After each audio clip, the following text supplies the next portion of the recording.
Step back. You need to leave. This isn't a welfare clinic. Officer Kimberly Telles blocked Betty Williams in the hospital corridor, her uniform sharp, badge gleaming under fluorescent lights. Look at you. Walking in here like you own the place. You even have insurance? Or did you come hoping for charity care? Betty adjusted 6-month-old Tamika against her hip. Her voice remained steady. I have an appointment. Dr. Reynolds. Pediatrics. 10:30. Dr. Reynolds. Telles laughed, harsh and disbelieving. Sure you do. Let me guess. Medicaid? Food stamps? You people always show up with fake documents trying to get services you can't afford. I can show you my confirmation. Betty reached for her phone. Telles's hand shot out. She slapped Betty hard across the face. The crack echoed through St. Mary's Medical Center. Betty's head snapped sideways. Tamika screamed. Don't you reach for anything? Telles's eyes burned with contempt. Try that again and you'll be in handcuffs. Your kind always ends up arrested anyway. Nurses froze mid-step. Visitors pulled out phones. Nobody moved. Have you ever watched injustice happen and done nothing?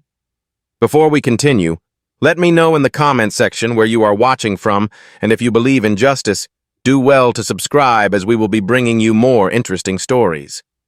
6 hours earlier, morning light filled Betty Williams's kitchen in their Georgetown townhouse. The scent of pancakes drifted through the air. Betty wasn't the woman Officer Telles would see. Wasn't the stereotype that would flash through that officer's mind in 6 hours. She was Georgetown educated, a senior policy analyst at a Washington think tank. She'd met Marcus Williams 12 years ago at a civil rights symposium. He'd been mid-career FBI then, sharp and principled. She'd been finishing her master's thesis on institutional reform. They'd argued about methodology over coffee, married 18 months later. Marcus rose through the ranks on merit. No shortcuts, no compromises.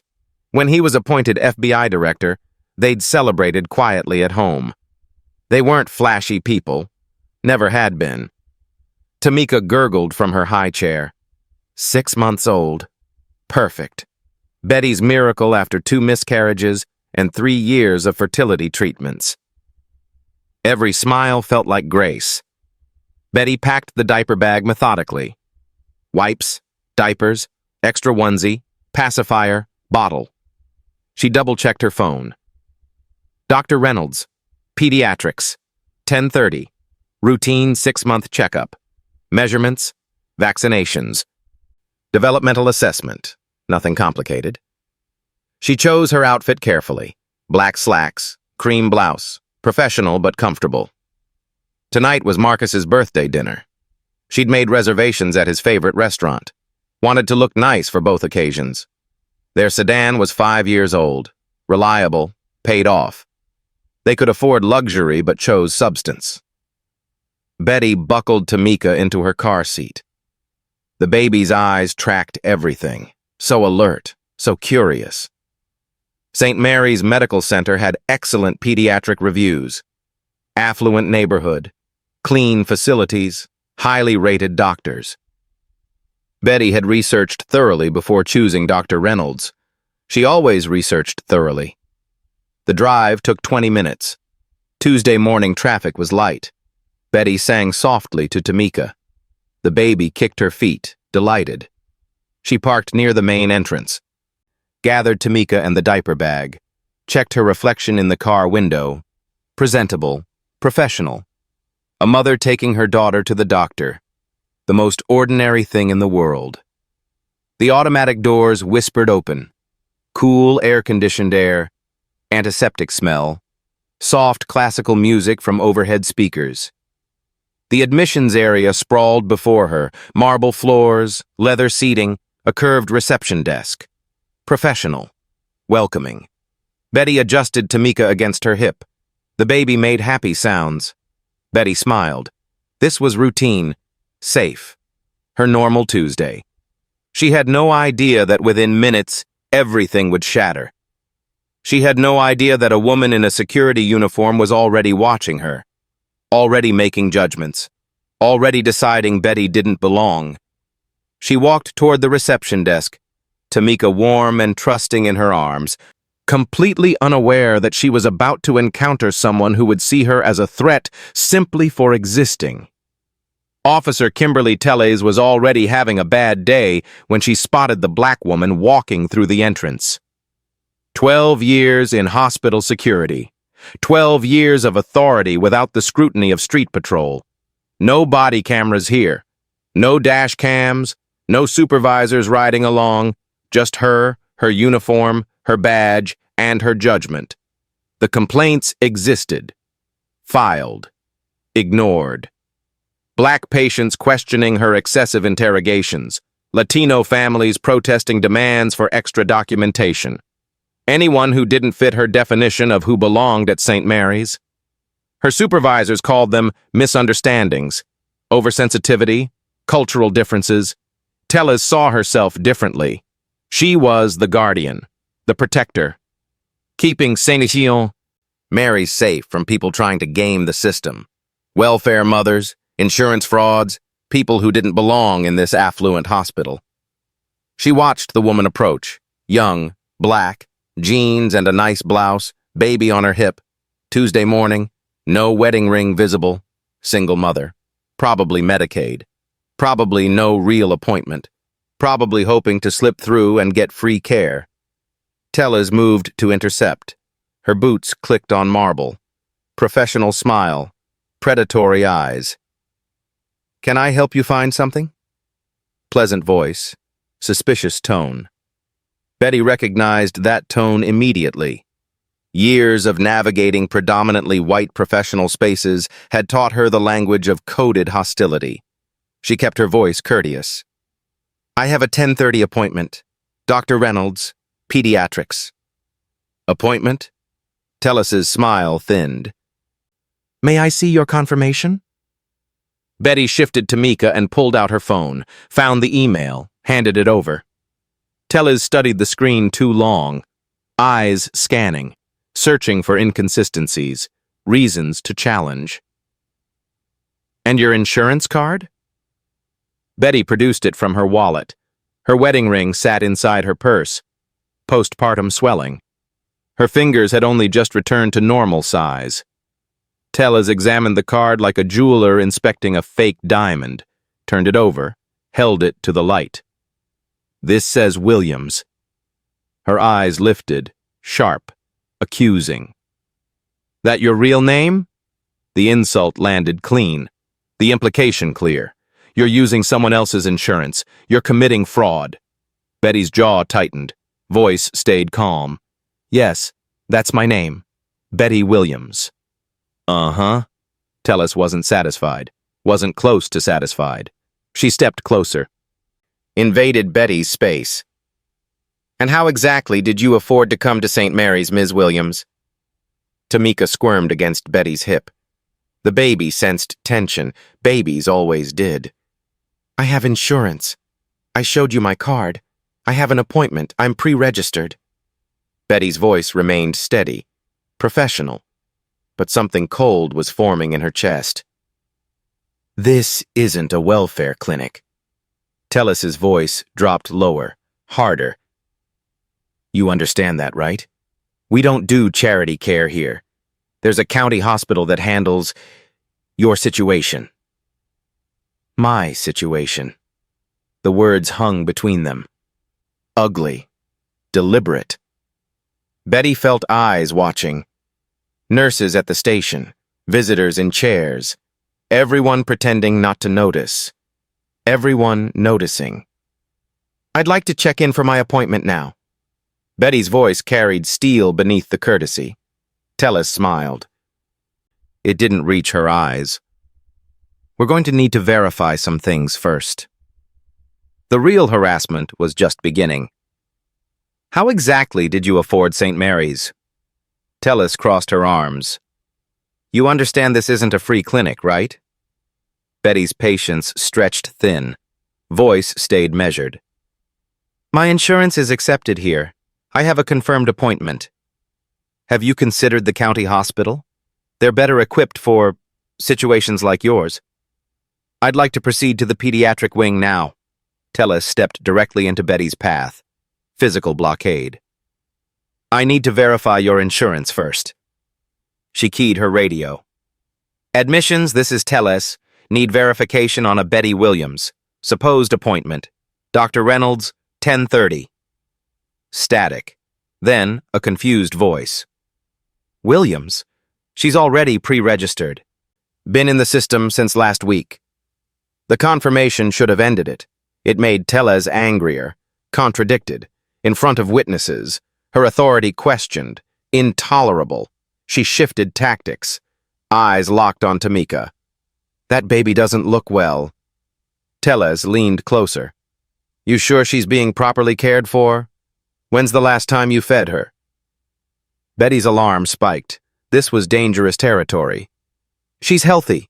We're here for her 6-month checkup. That's what responsible parents do. 6 months. Tellez's voice dripped skepticism. She looks small, malnourished. When was the last time a doctor actually saw her? That's why we're here. For her appointment. With Dr. Reynolds. Tellez moved into Betty's personal space. Invasive. Threatening. I need to see her more closely. Louder now, performing for the lobby. I need to check her for signs of neglect. Nurses at the station stopped typing. Visitors slowed their walk. Eyes turned. You're going to need to hand her over. Tellez reached forward. For a wellness check. Betty's maternal instincts detonated every other consideration. She stepped backward. Deliberate. Final. Arms tightened around Tamika.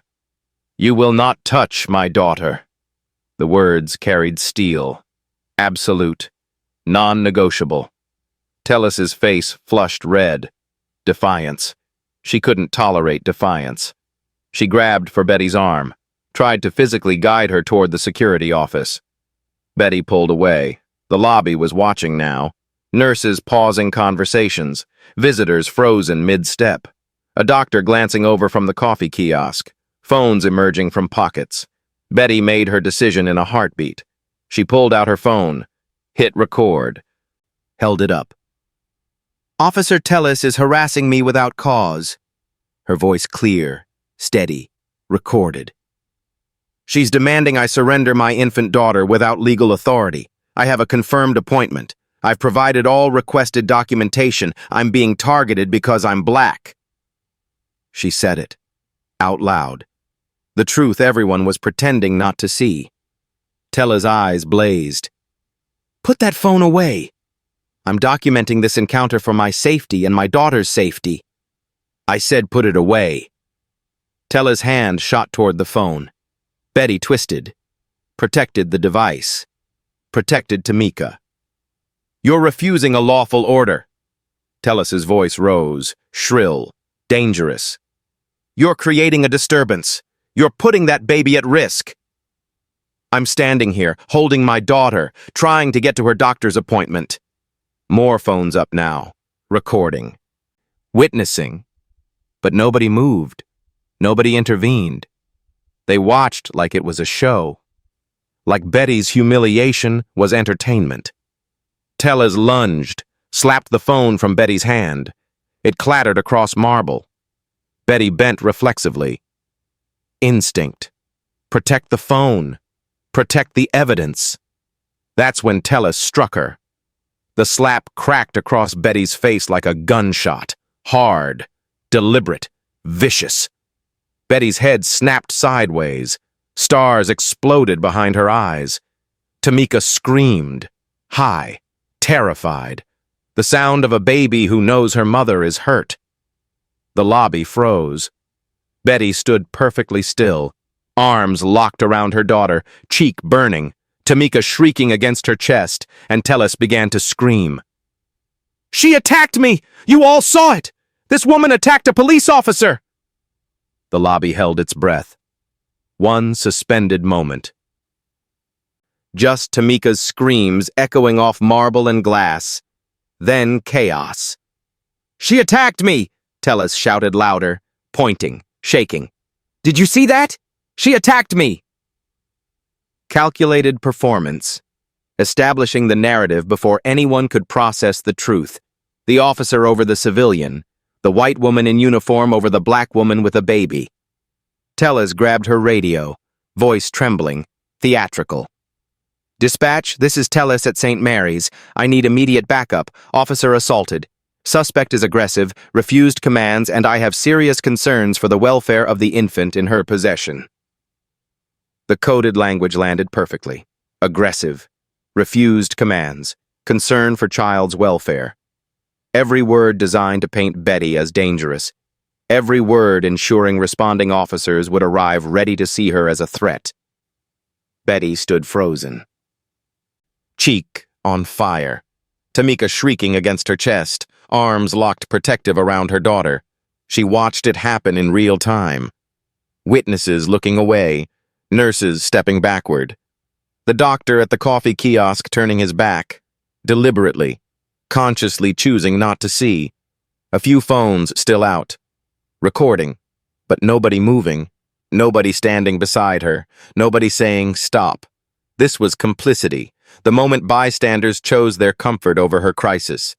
An elderly woman in a wheelchair rolled past. Her companion pulled her faster.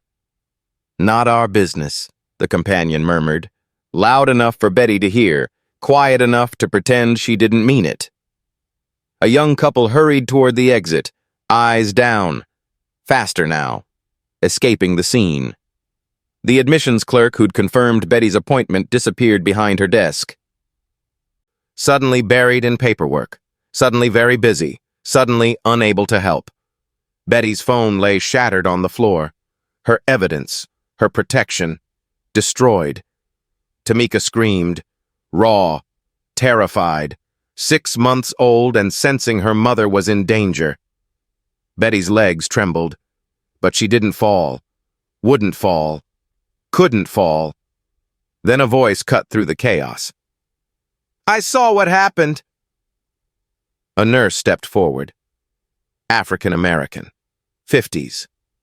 20 years at St. Mary's etched in the lines of her face and the steel in her spine. Name tag read Sarah Mitchell. "You struck her." Sarah looked directly at Tellez. No flinching, no fear. "She didn't touch you. You hit her while she was holding that baby." Tellez whirled, face flushed. "You need to step back, ma'am. This is police business." "I'm a witness." Sarah's voice stayed level. "And I'm telling the truth.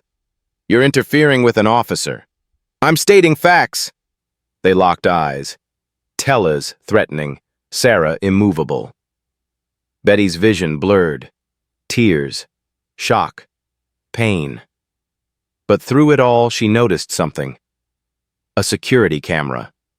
Mounted directly above them, black dome, red light blinking, recording everything, every word, every movement, every moment of Tellez's assault and lies. Betty fixed its location in her mind, memorized the exact position. That camera was hope, small, fragile, but real. If she could get to that footage, if someone would actually look at it, if the system worked the way it was supposed to work. If. Sirens wailed in the distance, growing closer. Responding officers, coming fast, coming ready to believe Tellez's lies. Betty held Tamika tighter. Her baby's screams had softened to terrified whimpers. "It's okay, baby girl," Betty whispered, voice cracking, cheek throbbing. "Mama's got you. Mama's got you." But she didn't know if that was true. She didn't know if she'd still be holding Tamika in 5 minutes. The sirens screamed closer, and Betty Williams stood in the center of St. Mary's Medical Center lobby, assaulted and accused, holding her daughter and praying someone would care about the truth. The sirens split the emergency room's tension like a knife. 4 minutes. That's how long it took for Officers Martinez and Jackson to arrive, their cruiser's lights painting the hospital walls red and blue. Heads turned. Conversations stopped. Everyone knew what sirens at a hospital meant. Something had gone terribly wrong. Martinez pushed through the entrance first, his hand hovering near his weapon. eyes scanning for whatever threat dispatch had described. 15 years on the force had taught him to assess situations quickly, to trust his instincts, to meet confrontation head-on. Behind him, Jackson moved more carefully, younger and less certain, still learning where the lines were drawn and when they blurred. Tellus intercepted them before they'd crossed the waiting room, and Betty watched her transform. The woman who'd grabbed her, who'd struck her, who'd twisted every interaction into something ugly, that woman disappeared. In her place stood a trembling victim, her voice breaking as she delivered her performance. "Officers, thank God you're here." She touched her face, where redness bloomed across her cheek. Redness Betty knew hadn't been there before. This woman became aggressive when I asked for identification. She refused to comply with basic security protocols, and when I tried to ensure the infant's safety, she struck me. Tellus pointed at Betty, her finger shaking. "She assaulted me in front of everyone, and I'm genuinely concerned about that baby's welfare." Martinez looked at Betty. His eyes took her in. Black woman, casual clothes, crying baby, standing alone while others kept their distance. Betty watched him decide in the space of 3 seconds who was telling the truth. "Ma'am, I need you to put the baby down and step away." His hand moved to his baton. The command carried no room for discussion.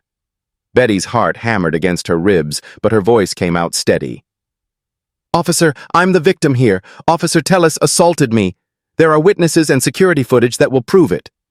Martinez didn't blink. "I'm not going to ask you again. Put the baby down now or you'll be arrested for resisting and child endangerment." Jackson shifted beside his partner, glancing at the crowd where phones were already raised, recording. He leaned close to Martinez, murmuring something Betty couldn't hear.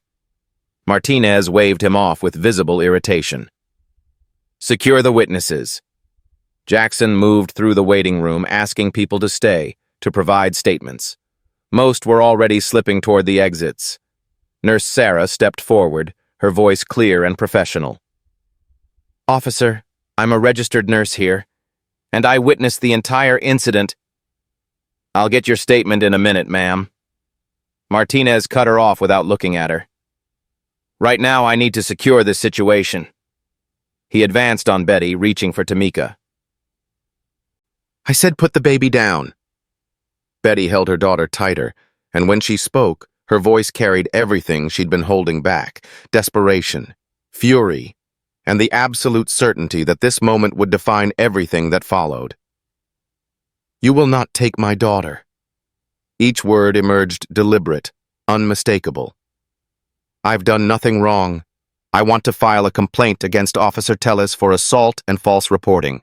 I want to see the security footage, and I want to make a phone call." Martinez hesitated, perhaps recognizing something in Betty's voice. The education, the composure, the confidence that suggested she wasn't bluffing. "One phone call," he said finally, "before I process your arrest." He probably expected a lawyer, someone who'd take 30 minutes to arrive, who wouldn't change the immediate outcome. He didn't expect Betty to dial from memory, to balance Tamika on her hip with the phone pressed to her ear, or to speak just 5 words. "Marcus, I need you now." FBI Director Marcus Williams was in a budget meeting at the Hoover Building when his personal cell rang with Betty's tone. He stepped out immediately. The moment he heard her voice, tight with controlled fear, Tamika crying in the background, he was already moving. "Where are you?" Betty told him. St. Mary's Medical Center, admissions corridor, assaulted by hospital security, police threatening to take Tamika. Marcus's response came without hesitation. "Do not let them touch her. I'm 3 minutes away. Record everything." 6 minutes later, Marcus Williams entered that hospital corridor like a force of nature. His credentials were already out, his security detail flanking him, his demeanor professional but barely containing fury. The power structure of the situation collapsed instantly. Martinez, confronted with a federal law enforcement director, became uncertain. Tellez, seeing Marcus, began recalculating her story. Jackson, visibly relieved, stepped back to prepare an honest account. Marcus didn't raise his voice. He didn't need to. He identified himself, ordered the security footage pulled immediately, and requested written statements from every witness.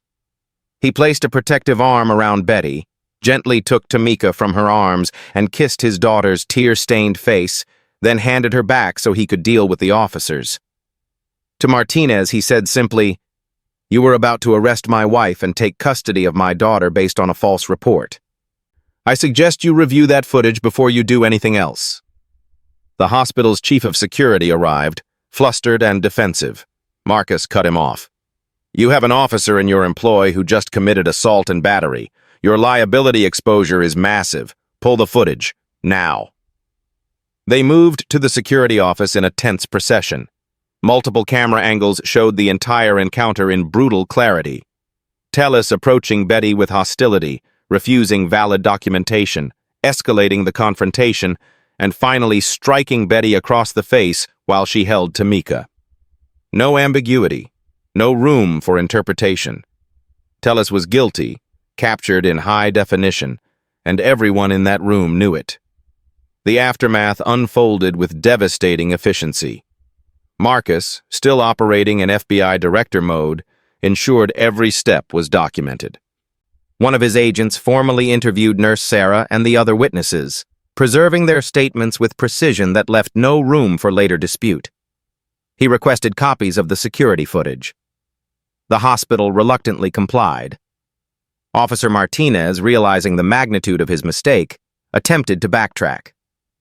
"Director Williams, I was simply responding to a report in good faith." Marcus cut him off. "You were informed there were witnesses who contradicted Officer Tellus's account. You were told about security footage. You chose to ignore both and threaten my wife. That's not good faith. That's bias." Officer Tellus was arrested on the spot. Assault and battery, filing a false police report, civil rights violations.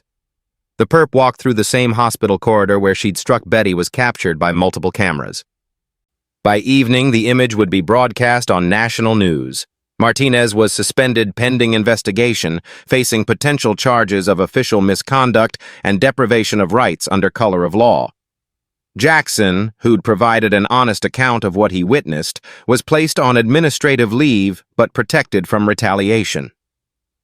The hospital's chief of security would be fired within 48 hours when an internal review revealed he'd ignored 14 previous complaints about Tellus's conduct. Betty, still shaking from adrenaline, allowed Marcus to take her and Tamika home. They didn't speak much during the drive. What was there to say? That the system failed her? That without her husband's position and power, she might have been arrested, might have lost custody of Tamika, might have had her life destroyed by a lie. The unfairness of it gnawed at her throughout the evening. She sat in their living room, Tamika finally asleep in her arms, and stared at nothing. Marcus brought her tea, touched her shoulder, waited. "What about the women without that power?" Betty finally said, her voice barely above a whisper. "What about the mothers who don't have an FBI director to call?" Marcus sat beside her, silent, because they both knew the answer. Those women were arrested. Those mothers lost their children, at least temporarily. Those families were torn apart by lies that went unchallenged because no one with authority cared enough to look at the footage, to interview the witnesses, to question the narrative. Betty had received justice not because the system worked, but because of who she was married to. The realization transformed her trauma into something else entirely, something sharper, more focused, more dangerous to the status quo. Purpose. Within hours, the videos went live. Witness footage, shaky but clear, showed Betty being slapped while holding Tamika, showed Martinez advancing with his hand on his baton, showed the fear and fury in Betty's eyes as she refused to surrender her daughter. The footage spread like wildfire across social media, garnering millions of views in the first 24 hours alone. Justice. For Betty trended alongside Shash Est Mary's Must Answer. News outlets seized the story, framing it as another example of racial profiling and abuse of authority. Betty's privacy evaporated overnight, but she made a choice: use the platform rather than hide from it. She retained a civil rights attorney and filed a comprehensive lawsuit against St. Mary's Medical Center, the security company that employed Telles, Officer Martinez, and the police department. But the lawsuit didn't just seek damages, it demanded systemic reform. Betty worked with her attorney to craft specific policy changes: mandatory body cameras for all hospital security personnel with footage reviewed monthly by an independent civilian board, revised use of force policies emphasizing de-escalation, immediate investigation of any complaint involving racial bias, termination of the practice allowing security officers to file criminal complaints without corroborating evidence, comprehensive anti-bias training for all law enforcement responding to calls at medical facilities. The depositions were brutal. Officer Telles, faced with overwhelming evidence, offered contradictory explanations, each less believable than the last. She eventually admitted to making assumptions about Betty based on her race, though she framed it as officer safety concerns. Officer Martinez's deposition revealed a pattern of complaints from communities of color, all dismissed by his superiors as unfounded. The hospital's attorneys attempted to minimize institutional liability, arguing Telles was a rogue actor, but Betty's legal team presented evidence of the 14 ignored complaints, establishing a clear pattern of negligent supervision. The criminal trials proceeded in parallel. Officer Telles was convicted on all counts, sentenced to 3 years in prison, and permanently barred from law enforcement or security work. She lost everything: career, pension, reputation. In her sentencing statement, the judge explicitly referenced the betrayal of public trust and the particular cruelty of targeting a mother holding an infant. Officer Martinez pleaded guilty to lesser charges in exchange for testimony against Telles. He received 6 months in jail, 5 years probation, and the loss of his police pension. The message was clear: there were consequences for abusing authority.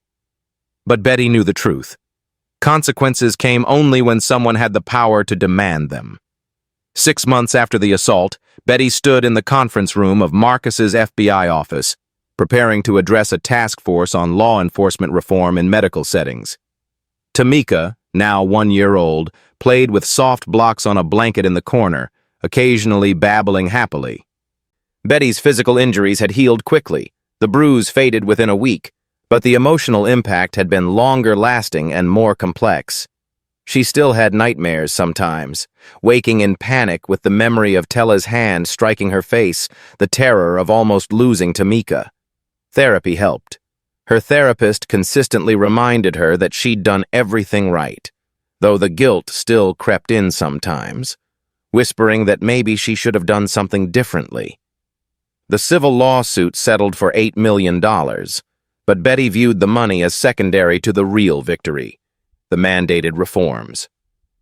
St. Mary's Medical Center had completely overhauled its security department, implementing every policy change Betty demanded, and going further, creating a patient advocate position specifically tasked with investigating discrimination complaints. The local police department had revised its response protocols for calls at medical facilities, requiring officers to review available footage before making arrest decisions and mandating supervisor presence for any situation involving a minor. 3 other hospitals in the area had voluntarily adopted similar policies, not wanting to face the kind of public reckoning St. Mary's endured. Betty had become an advocate, though not one she'd ever wanted or expected to be. She spoke at conferences, testified before legislative committees, and worked with civil rights organizations to push for broader reforms. Her message was consistent.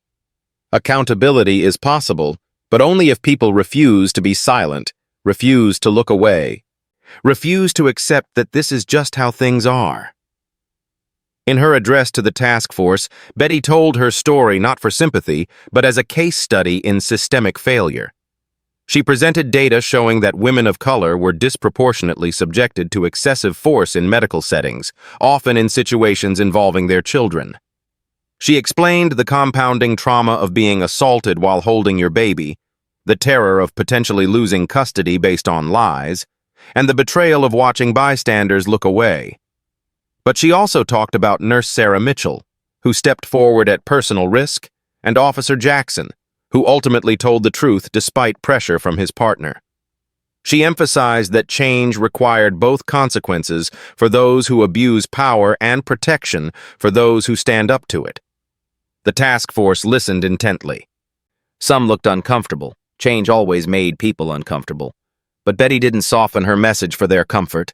The reforms she was proposing would cost money, require training, and force institutions to confront their failures. That was exactly the point. When she finished, the room erupted in applause. But Betty wasn't looking for applause.